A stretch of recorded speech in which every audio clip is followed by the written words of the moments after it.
అంటే ప్రపంచ దేశాలు క్రీడల శిక్షణ ఇవ్వడానికి హైదరాబాదు నగరానికి వెళ్ళాలి అనే విధంగా దీని అభివృద్ధి పదం వైపు నడిపించాలని ఈరోజు స్పోర్ట్స్ పాలసీని తీసుకొచ్చినాం.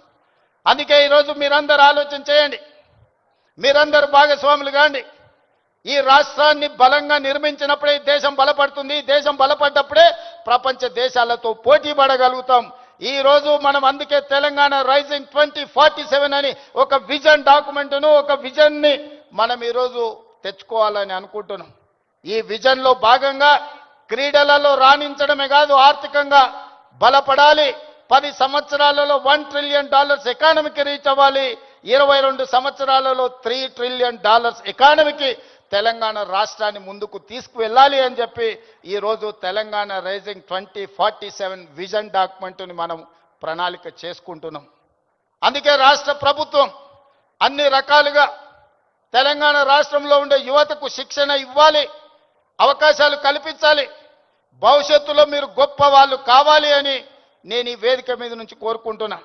మీకందరికీ తెలియాల్సింది, చరణ్ స్కూల్కి వెళ్ళేటప్పుడు నాకు తెలుసు, ఆ రోజు నేను అనుకున్న చరణ్ రాణించాలి అని. ఈరోజు నేను గర్వంగా ఫీల్ అవుతున్నా. నా కళ్ళ ముందరనే స్కూల్ నుంచి కాలేజ్ నుంచి రియల్ లైఫ్ నుంచి రియల్ స్టార్ లాగా ఫిల్మ్ ఇండస్ట్రీలో రాణించి ఈరోజు RRR ద్వారా ఆస్కార్ అవార్డుని సాధించి దేశానికి ఒక గౌరవాన్ని తెచ్చిపెట్టింది. అది అంత ఆశామాసిగా వారు సాధించిన విజయం కాదు. చిరంజీవి గారి పేరుంటే మనందరం మన ఇళ్లలో జరిగే ఫంక్షన్లకు ఆహ్వానిస్తాం, కానీ ఆస్కార్ అవార్డు మనం ఇయ్యలేం. కష్టపడ్డాడు కాబట్టి, రాణించుండు కాబట్టి ఈరోజు ప్రపంచమే ఆస్కార్ అవార్డు ఇచ్చి ఒక యువమిత్రుణ్ణి గౌరవించింది. మరి దానికి కారణం కఠోరమైన దీక్ష, పట్టుదలతో ఆ రంగంలో రాణించడం. అందుకే మీ అందరికీ ఈరోజు సినిమాలలో వాళ్ళు పోషించే పాత్రలు కాదు, రియల్ వాళ్ళ లైఫ్ని ఆదర్శంగా తీసుకోండి. వాళ్ళు ఎంత కష్టపడితే ఇక్కడికి చేరుకొని ఉండొచ్చు.